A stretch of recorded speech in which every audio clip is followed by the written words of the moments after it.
sisimula sa ano? Okay, update saan? Your update sa summons and orders lang po.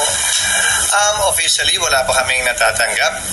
Kaugnay ng mga order na binigay namin, puro social media lamang ng mga sagot ang nababasa ko. Pero officially, wala pa natatanggap ang korte. Mula sa Kamara o mula man kay Vice President Sara. Sir, kailangan bang i-publish pa? May sinabi kasi si Spokes Tunggol kanina. Kailangan i-publish pa nila yung certification or pwedeng i-send lang nila sa inyo tas okay na yun? Oo nga pala, ako good mood ako ngayon. Hindi ko na sabihin tulad ng sinabi ko. Lahat ng komunikasyon ngayon sa pagitan ng prosecution at ng nasasakdal ay sa pamamagitan na ng pleadings. So, kailangan isumite nila yan sa korte sa pamamagitan ng pleading. Yun ay dokumentong legal yun na naayon sa rules of court. So, kung resolution man yun ng Kamara, kailangan nilang i-attach yun sa isang pleading na ang tawag ay compliance kaugnay sa order ng impeachment court. Yes, yung compliance. So, kailan dapat yung compliance ng case rep? Kasi yung sa number 2 dun sa order, hindi pa nila po yung comply. Totoo naman yun at parang hindi naman namin alam yun. Kaya nakalagay doon, di ba? Compliance kaugnay sa pagsunod sa 1-year ban. Yan ay kailangan isumite ng 19th Congress.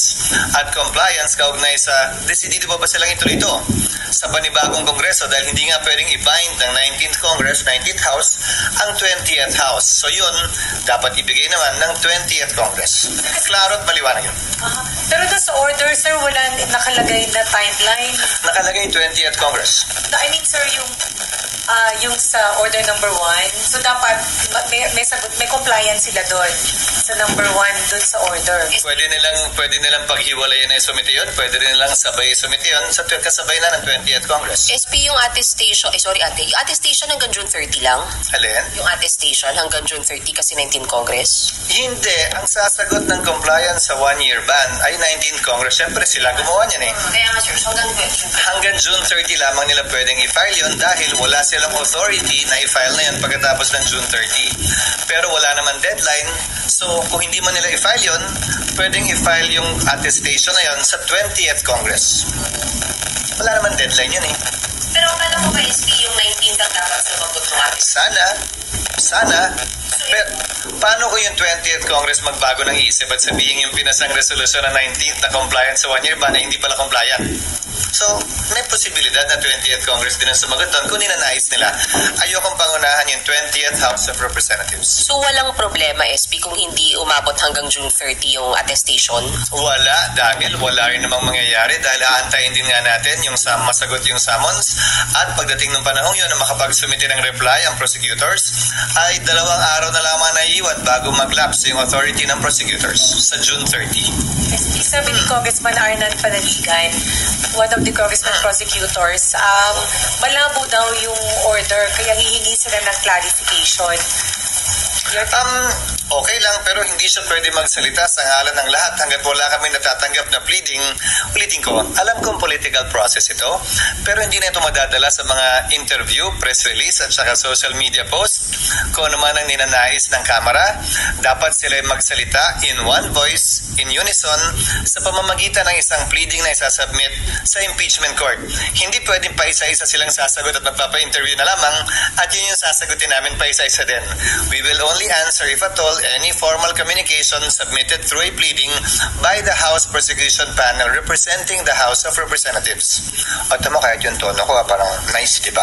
So they not comply? So kung hindi sila mag-comply dun sa order, that's defiance. So ano pwede gawin? Nasa sa kanila yon pero nakalagay sa isang verbal or oral order bago kami nag-adjourn ay magsischedule ang presiding officer, sino man yon, na impeachment court sa 20th Congress kapag ka nakapag-comply na ang Kamara at sa panig naman nasakdal ang defendant or respondent dito sa kasong ito sa pamamagitan ng pagsumite ng answer doon sa summons. SP, SP pag hindi sumagot, dahil korte kayo, ang Kamara po, or any of the parties, since court kayo, meron po bang option na ipakontempt nyo po? At kung ipapakontempt, paano po buong Kamara ba yun? Kasama yan sa poder, sa power ng impeachment impeachment court dahil nga suppletorily applicable ang rules of court. Subalit, magkaiba. Sa parte ng nasasakdal, meron siyang option na hindi sumagot. May procedure din kung sakasakaling gawin yon. Kung hindi siya sumagot, magpapatuloy ang pagdinig, mag-i-enter lamang ng plea of not guilty sa ngalan niya kung sakasakali dahil ang posisyon ng kanyang mga abogado itong mga nagdaang buwan ay aantayin daw nila ang desisyon ng Korte Suprema kaugnay sa kasong final nila. Hindi ko alam kung kailan ilalabas yun ng Korte. What about yung House SPO? Sa panig ng Kamara, desisyon niya ng impeachment court pagdating ng 20th Congress kung may ipapataw na parusa, pero definitely pagpapaliwanagin muna sila kung bakit hindi sila nagsumite ng kanilang compliance. At saka, akala ko ba interesado silang gawin ito? So, bakit hindi sila mag-comply? Kumbaga, papasa sa kamay nila kung bakit hindi ito matutuloy kung hindi sila mag-comply.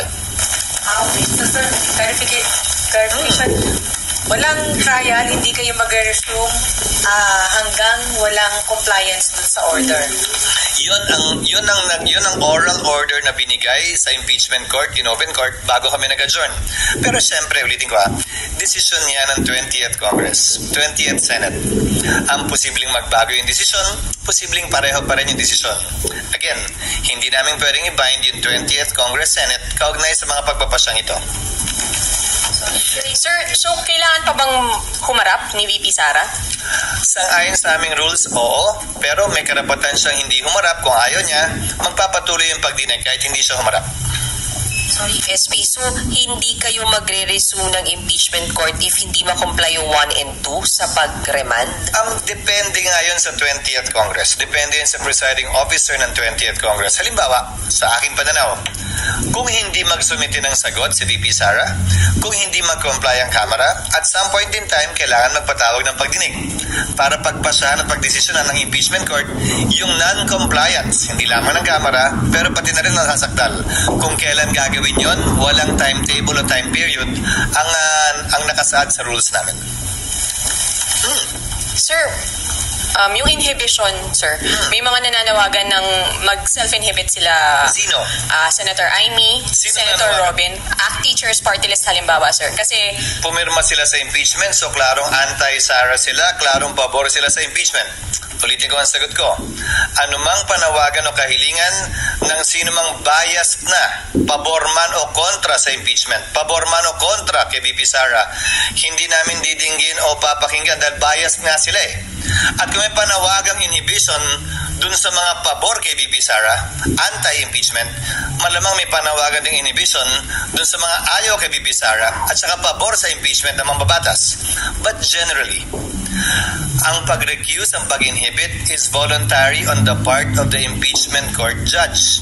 Nakita na nating nangyari yan sa ibang impeachment na kaso. Kung maalala ninyo, ang defense panel hiniling na mag-inhibit si Senator Judge Trilon nung impeachment ni Chief Justice Corona. Ang desisyon ng impeachment court doon ay hindi yan pwedeng pagbotohan ni hindi tinake up sa impeachment court dahil voluntary decision yan ng isang impeachment court judge. Ngayon, defense panel ang humiling nun dahil duda sila sa sinasabi daw nung panahon yon. Masyadong anti-corona daw yung posisyon ng Senator Judge. Para sa akin, yan din ang i-apply naming President at hindi lang rules kaugnay sa inhibition. It is voluntary on the part of the impeachment court judge at hindi yan pwedeng ipilit sa sino man. Pabor man kay VP Sara o kontra man kay VP Sara. Pabor man sa impeachment o kontra man sa impeachment. Unti-unti nyo naman ang nakikita yung mga nagsasalita. Hindi ba? Kung kaninong panig sila nakabilang, klaro na anti-Sara for impeachment sila. Klaro din yung iba na for Sara at anti-impeachment sila.